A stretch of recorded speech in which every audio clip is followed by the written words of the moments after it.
Bonjour à tout le monde. Ça ici, c'est mon griotier Roméo.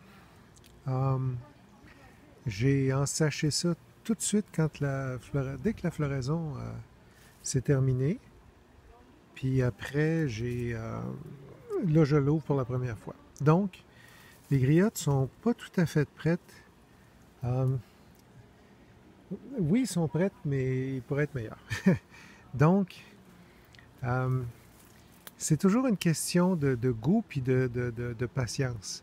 C'est-à-dire que dès qu'ils commencent à rougir, oui, effectivement, sont prêtes, sont un petit peu plus acides, sont moins sucrées. Puis les cerises vont rester longtemps accrochées dans l'arbre. Fait que quand ils sont protégés comme ça, les oiseaux, les insectes n'y ont pas accès, puis on peut vraiment les laisser mûrir plus. Ça, c'est mon griotier favori.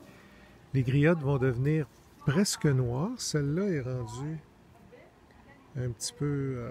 est encore écarlate. Puis si j'en mange la moitié, on voit la chair commence à rougir.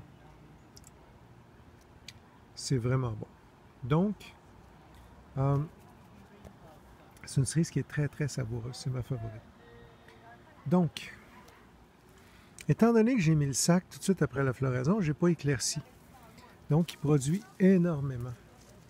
Un arbre qui produit énormément comme ça, à pleine capacité, on voit que il en a quand même laissé tomber. Ça, c'est les restants de fleurs et de fruits que vous voyez là. Il y a eu des chutes de fruits, ce qui est normal. Il laisse tomber ce qui n'est pas capable de rendre à maturité. J'ai pas fait le ménage, là, mais ça, c'est tous les fruits pas pollinisés. Ben, la pollinisation était vraiment bonne, mais c'est vraiment ce qui n'a pas pu rendre à terme. Ça, c'est tout ce qui a pu rendre à terme. Donc, on a comme l'espèce de l'alignement des astres parfait. En 2019, au printemps 2019, il a fait très froid lors de la pollinisation. Il faisait à peu près 8 degrés puis il pleuvait, donc les pollinisateurs ne sont pas sortis beaucoup. Donc j'ai une petite récolte. L'arbre a poussé puis il s'est fait beaucoup de réserves. Cette année, au printemps 2020, il faisait 20-25 pendant la pollinisation, beau soleil. Donc, les fleurs ont été pollinisées presque parfaitement. L'arbre est à peu près au maximum, regardez, là, il est à peu près au maximum de ce qu'il peut faire de fruits. Pardon. C'est à peu près au maximum. Puis, on le voit là. Fait que ce que ça fait, c'est que, entre guillemets, il s'épuise. Voyez-vous, il y a autant de feuilles que de cerises, là. Donc, puis je ne l'ai pas éclairci. D'habitude, ce qu'on veut pour... je vais vous expliquer après pourquoi. Fait que là, il produit à pleine capacité, donc il s'épuise. Étant donné qu'il s'épuise, l'an prochain, probablement qu'il fleurira pas beaucoup. Ça, c'est le principe. C'est comme ça que j'ai compris le principe d'alternance d'année des arbres fruitiers. C'est-à-dire que si on veut vraiment avoir une récolte à peu près égale à chaque année, il faut travailler un petit peu plus fort. Puis il faut enlever des fruits. Il faut laisser des cerises. Mais il aurait fallu que j'enlève au moins la moitié des cerises qu'il y a là si j'avais voulu qu'ils fleurissent l'an prochain. En laissant tout ça, il va faire très peu de fleurs l'an prochain. Donc, il va produire aux 2 ans. Là, il n'a pas produit presque en 2019 à cause des conditions climatiques, surtout. 2020, fleurir en fou, pollinisation en fou. Il produit tout ce qu'il peut. Vous le voyez là. Tout ce qui n'a pas été capable, il est vraiment à pleine capacité, tout ce qui n'a pas été capable de produire est tombé. Normal. Faut pas, il y a toujours des chutes de fruits. Là, il va rendre ça en maturité, il va être fatigué, il va avoir épuisé ses réserves. J'utilise un petit peu là, les métaphores, là, comme si on parlait de mammifères, mais dans le fond, c'est un peu ça, c'est-à-dire que l'arbre va épuiser ses réserves. Donc l'an prochain, ça prend beaucoup d'énergie pour faire du sucre, pour faire tout ça. L'an prochain, il va se concentrer sur ses feuilles, sur ses racines pour refaire ses forces. Fait que même s'il y a un beau printemps l'an prochain, même il ne fleurira pas beaucoup, probablement qu'il va rendre quelques cerises à terme, une fraction de ça, là.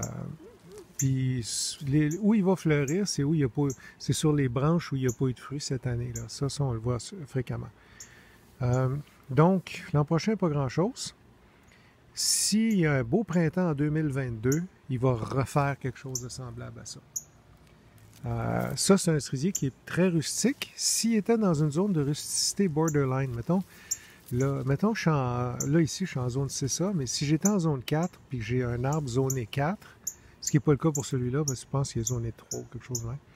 Mais mettons que l'arbre était borderline, si je le laisse produire en fou de même, puis qu'on a un gros hiver, ben là, il va être en position de faiblesse pour affronter l'hiver. Donc, ça, c'est juste mes petites observations. Je sais qu'il y a beaucoup de personnes qui ont étudié à l'ITA, il y en a qui sont agronomes, il y a beaucoup d'arboriculteurs, donc vous êtes à peu près toutes meilleures que moi. Ce dont je vous parle là, c'est mes observations.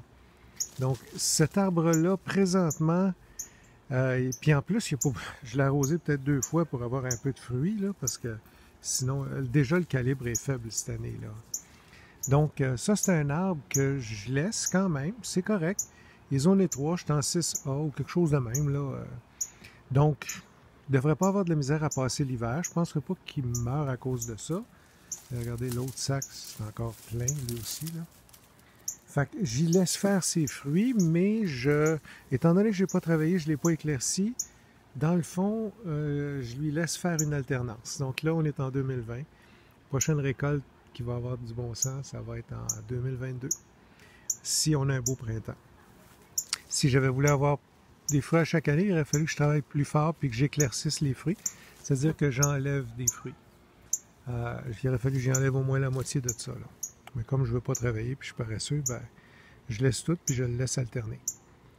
Il y a un cardinal très curieux de mes cerises qui me fait un spectacle juste à côté. Donc, je vous remercie. C'est le principe d'alternance qu'on observe fréquemment avec les pommiers, les poiriers, les pruniers. Une année sur 2, ils produisent beaucoup. Ben, vous voyez, là, ça dépend beaucoup des conditions de printemps, de la pollinisation. Puis après ça, ben, s'il fait beaucoup de fruits, ben, l'année prochaine, attendez-vous pas à autant de fruits. C'est normal.